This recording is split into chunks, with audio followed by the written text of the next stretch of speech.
구독자 여러분, 안녕하십니까? 구독자 여러분은 현미와 백미 어떤 것을 드시나요? 국민 대부분은 백미를 드시고 있습니다. 현미는 비타민, 미네랄, 섬유질 이것과 같은 영양가가 많이 있고, 백미는 식감이 좋고 소화가 잘 된다는 장점이 있습니다. 현미를 꺼려 하는 이유 중에 세 가지가 있는데, 피틴산, 렉틴, 비소와 같은 중금속, 이런 세 가지가 있습니다. 피틴산은 미네랄 흡수를 방해하고, 렉틴은 장누수와 같은 이런 염증을 일으킬 수 있고, 그리고 비소는 백미보다는 현미에 더 많이 들어 있습니다. 그렇다면 이 시간에는 현미의 비소에 대해서만 살펴보려고 합니다. 현미의 비소가 과연 우리 몸에 해로운가, 얼마나 많이 있는가, 흡수는 어떻게 되는가, 현미의 비소에 대해서 확실하게 구독자 여러분들에게 이해를 시켜드리고, 이것에 대한 오해를 풀려고 이 영상을 준비했습니다. 우선 비소 중독의 원인을 보면 가장 흔한 원인은 음식물과 물입니다. 직업적 노출이 있는데요. 광산, 채석장, 돌공장이죠. 목재소, 제련소 등 비소 관련 산업체 근로자들에서 중독이 나타날 수 있습니다. 비소는 어떤 농작물에나 다 들어있는데 수산물에 조금 더 많습니다. 특히 어패류나 해조류, 미역, 톳, 다시마 이런 해조류에 조금 더 많이 있습니다. 비소는 유기비소, 무기비소가 있는데 무기비소가 인체에 주로 해롭습니다. 비소가 우리 몸에 축적되면 증상이 나타나겠죠. 비소는 우리 간에 가장 많은 양이 축적됩니다. 그래서 간에서 황을 함유한 분자와 비소가 결합해서 글루타치온 생성을 방해합니다. 글루타치온은 해독작용도 하고 항산화작용을 하기 때문에 이런 글루타치온 생성이 안 되면 이 해독작용을 못하게 되고 간 손상이 일어날 수 있습니다. 뼈에 축적이 되면 조혈 기능이 방해를 받기 때문에 빈혈이나 또는 백혈구 장애 이것이 나타날 수 있고, 피부에 축적이 되면 피부가 거칠고 딱딱해지고 심하면 피부암이 발생할 수 있습니다. 그리고 폐, 신장 이런 데 축적되면 암이 발생할 수 있습니다.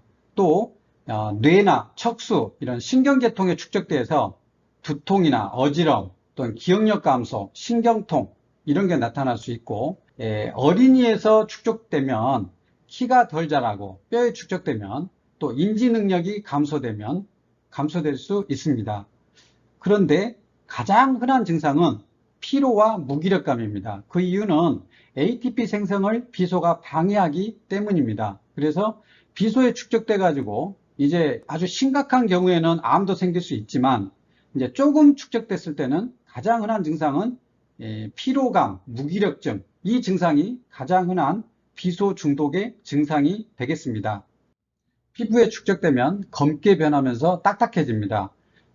손톱에 가로줄무늬가 나타나기도 하고 피부암이 발생할 수 있습니다.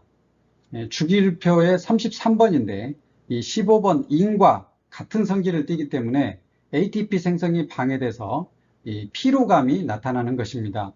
그리고 이것은 이 사약의 원료 비상 가루고, 이것은 구조식이 되겠습니다. 이제 두 개의 논문을 제가 설명드릴 건데요. 이 논문은 제목이 국내 비오염 논토양에서 재배한 현미와 백미 중 비소화학종 함량입니다. 그래서 CCCF라는 국제 어떤 단체의 기준인데요. 이 현미의 무기비소 기준은 0.35 mg per kg 이하로 돼야 되고, 백미는 0.2입니다.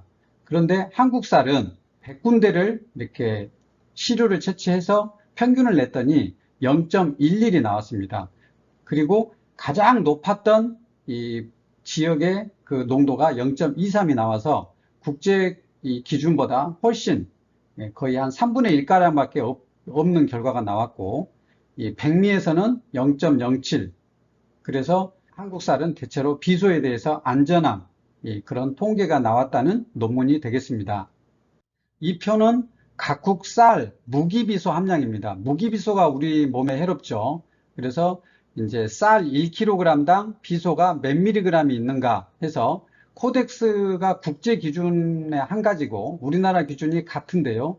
0.2 이하로 그 기준을 정했고 미국 환경청은 좀 더 강화된 기준을 썼는데 0.1 이하 이걸 기준을 썼습니다. 그래서 이 미국 평균, 미국의 텍사스주, 루이지애나주 이 쌀의 비소 평균을 보니까 이 코덱스 기준으로는 이렇게 합격을 했고 미국 환경청 기준으로 하면 약간 초과했습니다.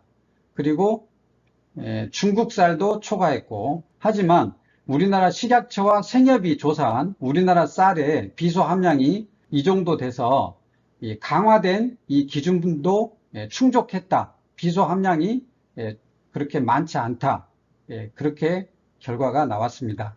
비교적 최근에 나온 2015년도에 연세대학교에서 나온 논문인데요. 이 논문이 괜찮았습니다.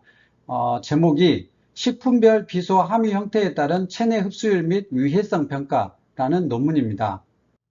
이 논문의 내용입니다. 백미와 현미에서 무기비소 함량을 비교하고 또 흡수량을 비교했습니다. 그래서 쌀 100g당 무기비소가 마이크로그램 기준이 되겠고 이쪽이 백미, 이쪽이 현미입니다. 그리고 파란색은 무기비소 함량인데요. 이 백미의 무기비소는 3.9 마이크로그램이 들어있고 현미는 5.2 마이크로그램이 있어서 현미가 백미보다는 확실히 이 무기비소가 많이 들어있죠. 그런데 흡수율은 현미가 훨씬 적습니다. 그래서 백미는 약 51%가 흡수돼서 1.9 마이크로그램이 우리 몸에 들어오는 것이고 현미는 24%만 흡수되기 때문에 0.9 마이크로그램이 들어옵니다. 결국 중요한 것은 흡수율이죠. 그래서 현미가 백미에 비해서 약 절반 정도밖에 우리 몸에 들어오지 않는다는 거. 실제로 쌀 속에 무기비소는 현미가 더 많이 들어있지만 우리 몸에 흡수되는 양은 백미보다 훨씬 절반 정도로 훨씬 적게 흡수된다는 것을 이 그래프를 통해서 알 수 있습니다. 그 이유는 섬유질, 이런 피틴산 이런 것들 때문에 흡수가 더 적게 되는 것이라고 보고 있습니다. 비소는 유기비소와 무기비소가 있는데 무기비소가 우리 몸에 해롭다는 말씀을 드렸고 식약처에서 무기비소의 현미나 백미 섭취 허용 기준을 정해 놓았는데 하루에 체중 킬로그램당 200 마이크로그램 이하로 섭취하는 것을 권장했습니다. 실제로 하루 평균 섭취량은 백미가 8 마이크로그램, 현미가 0.15 마이크로그램입니다. 그래서 백미를 먹어도 현저히 차이가 나죠. 안심하고 먹어도 되고 현미는 매우 안심하고 먹어도 되는 그런 기준이 되겠습니다. 만약에 백미를 아예 먹지 않고 현미만 먹는다. 그러면 이 흡수율이 절반밖에 되지 않기 때문에 하루에 8이 아니고 4 마이크로그램이 될 것입니다. 그렇더라도 안심하고 먹어도 될 비소 기준에 해당되겠습니다. 그 이유는 식이섬유가 많을수록 생체 흡수율은 떨어지기 때문입니다. 식이섬유가 현미가 백미보다 4배가 더 많다고 알려져 있습니다. 자, 이제 현미의 비소가 백미보다 조금 더 많지만 비소 걱정 없이 현미밥 드실 수 있겠습니다. 그래도 비소 노출을 조금이라도 줄이는 것이 좋겠죠. 그래서 물에 5시간 이상 불리고 여러 번 씻으면 물속에 녹아서 없어지기 때문에 노출을 줄일 수 있습니다. 그리고 황이 함유된 식품을 먹으면 비소의 피해를 더 줄일 수 있습니다.